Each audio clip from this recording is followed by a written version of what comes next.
I'll try to be very brief and make three basic points. And the first is, we are living in a world in which mistrust is the default option. So nevertheless, of what kind of a source, particularly of official information you're getting, and this is true for all societies, but this is also true to Russia, the problem is why they're telling me this. The major story of the Russian propaganda is not so much to sell us their narrative, but basically to erode the narrative that is coming from our governments and also from the mainstream media.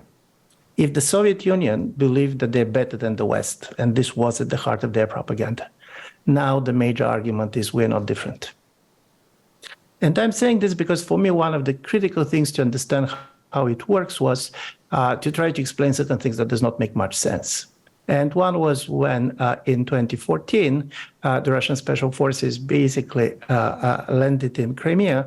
President Putin personally went into television and said that there is no Russian special force in Crimea.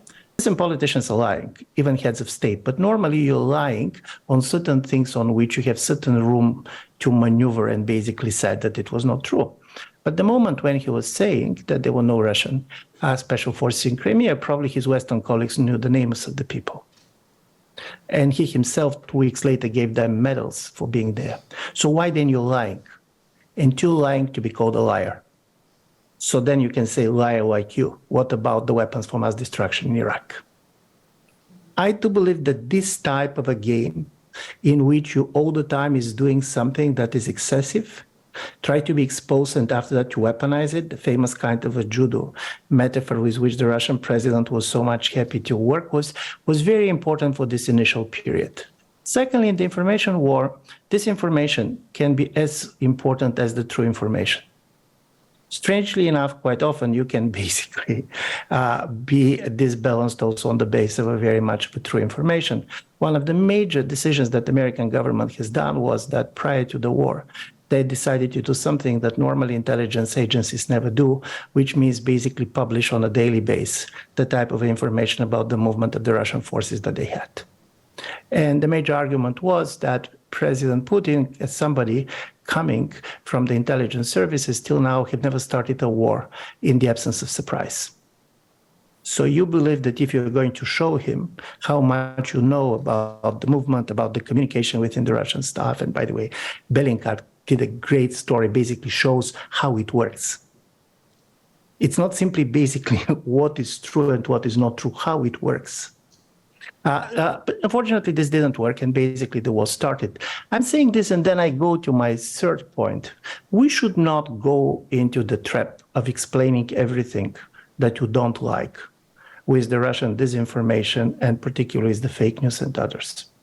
And I'm saying this because we're always focusing on the supply side, but there is a demand side. Many of the people who are consuming, for example, Russian narrative, consume it not because the Russians are giving it to them, but because they want to consume it. The major story is it's not black and white. So the major idea of disinformation is about creating a gray zone in which everybody is equal, no argument is better than other argument, and everything is not as it looks like.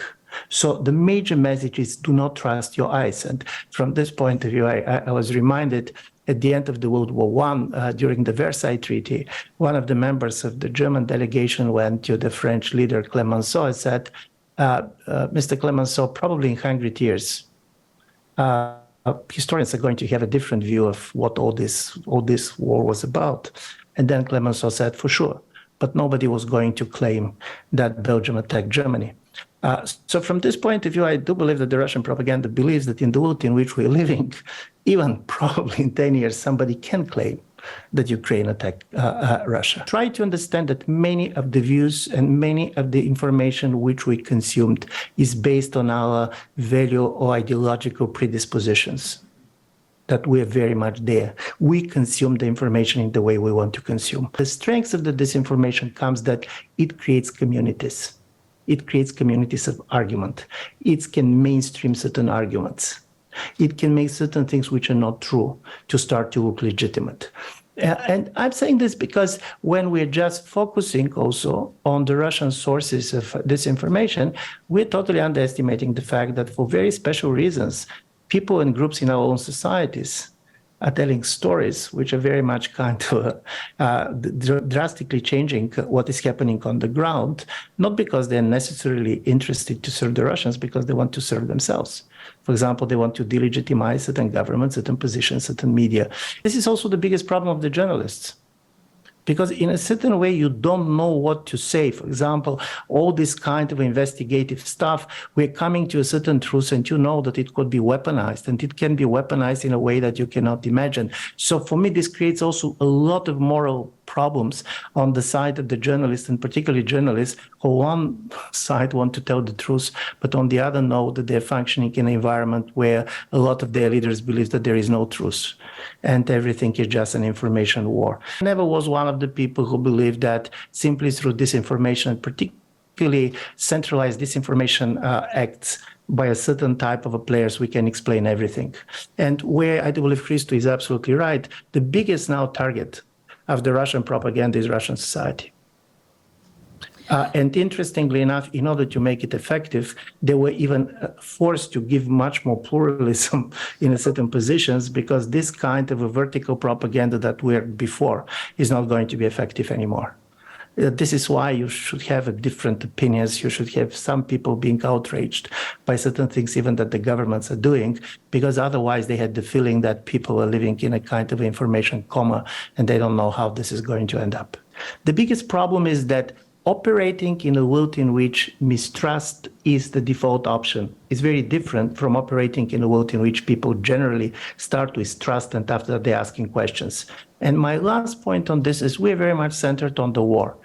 The real moment in which this was transformed was during the pandemic. Listen, there is a major difference between the war and the pandemic from the point of view of countries which are not in the direct military actions. Pandemic goes closer to everybody else. You should decide for yourselves to be vaccinated or not vaccinated. Do you going to trust the government on this or not trust it on that? And then you come up with a kind of constituencies which after that can be politically mobilized. It's not by accident that many of the kind of anti-vaxxer communities and others have been politically after that mobilized for different reasons, because they basically made their mistrust part of their signature understanding of their relations to the governments. And to be honest, there are many things on which the government should be mistrusted. This is the story. You cannot go and say trust the government, because in many cases our governments are also quite economical with the truth. The biggest problem talking about the grand narratives is that there is one important success that the Russian propaganda had, and this was within Russia, and this didn't start on the day of the war. And basically this is the idea that Russia is in a war with the United States and the West. This is mainstreamed, and of course there is a part of the Russian population that never bought this, but even many people who are against the war had the feeling that this is not just a war between Russia and Ukraine. So secondly, do I believe that basically the West can go directly to the Russian citizens in the way it went during the Cold War with Radio Free Europe and Radio Liberty? I'm slightly skeptical at this moment. I do believe we have a much more difficult problem, and this is how to help the Russian media, which is outside of Russia, to try to talk in the way that is going to be effective to their own citizens. Because don't forget, many of the people who are very unhappy and very mistrustful to the Russian governments, they're not asking Putin the question, why did you start the war? They're asking, why are you not winning? It is very important not to allow the Russian government and media to convince the Russians that basically they're defending themselves, and if the war is going to end up, the only thing that everybody is talking about is disintegration of Russia, devastation, and so on, because this is a society which is traumatized by the disintegration of the Soviet Union. And this is going to give certain type of resource to Putin, which otherwise he does not have. For us, it's very important to tell them that this is not a great patriotic war. This is the Afghan operation. Mm-hmm. And in my view, trying to understand this is what you're facing now. A colonial war that is going to fail, because the Ukrainians are not going to live with this, because this was the war that tried to convince the world that they're not Ukrainians. And on this, I very much agree with Mr. Prigozhin, that basically now, because of this war, everybody knows where is Ukraine and who are the Ukrainians.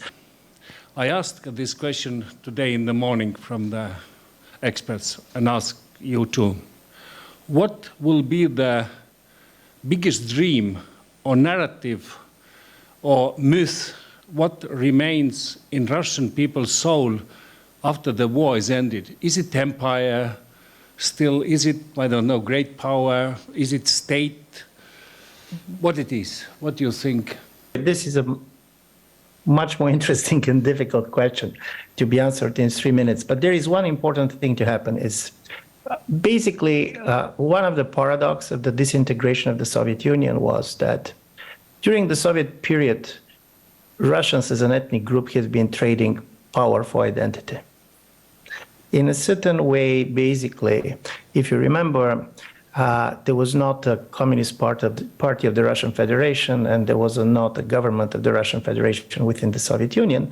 At the same time, there was a second Russian, ethnic Russians, which had been basically a key figure in the governments of most of the national republics. Why I'm saying this, national identity was much stronger on the periphery and much weaker at the center of Russia. As a result of it, Russian nationalism of this type is a latecomer. This is not by accident that if you're carefully reading people like Prigozhin, he's envying the Ukrainians. They want to have this type of a nationalism. They want to have a leader like Zelensky. They want to have this because all the Russian imperial project was based on a very weak and inclusive Russian identity. In a certain way, everybody who basically wants to be Russian, speaks the language, shares the culture, could be treated like Russian. In the moment when the empire started to disintegrate, this does not work well for Russia.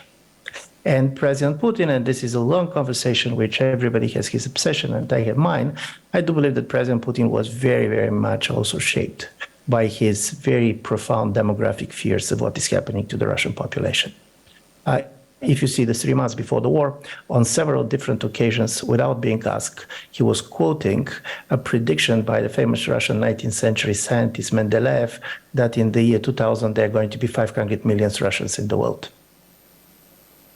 And now he said there are only 150 million because of the wars, because of revolutions, and so on and so on. So this fear that there are not enough Russians in the world changed a kind of this classical imperial project, which was very much based on a multi-ethnic type of an empire, to an idea for creating Russian ethnic states in which Belarusians and Ukrainians should be converted into Russians. In a certain way, paradoxically, we see a form of genocidal inclusion. Russians are fighting Ukrainians because Ukrainians are not ready to understand that they're Russians.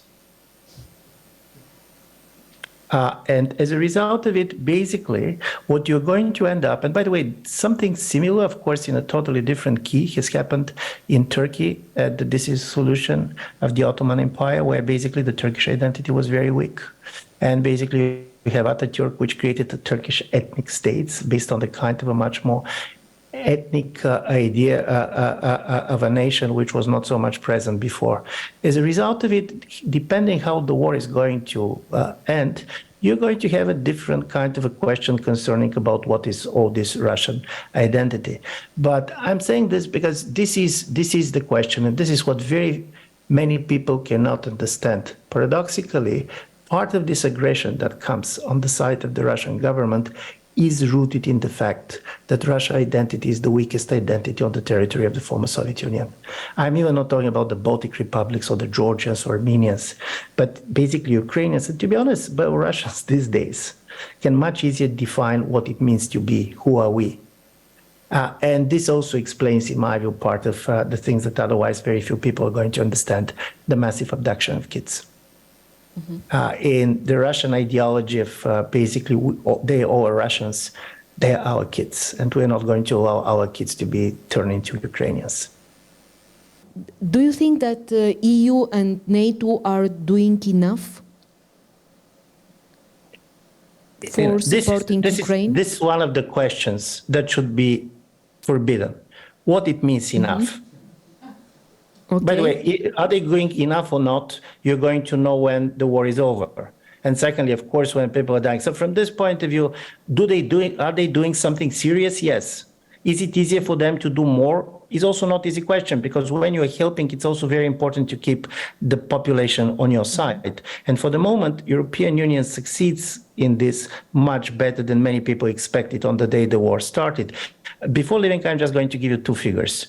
65 billion is the money that European Union and the member states has contributed to the Ukrainian effort, both in military and civilian support. 700 billion is the money that European Union and the European member states have spent on compensating their own societies for the economic impact of the war. So when you're trying to see basically the war costs, keep in mind that this is also one of the important things. Some of the spendings are on the level of COVID. And this is why this war is not a war in Europe. It is a war on Europe.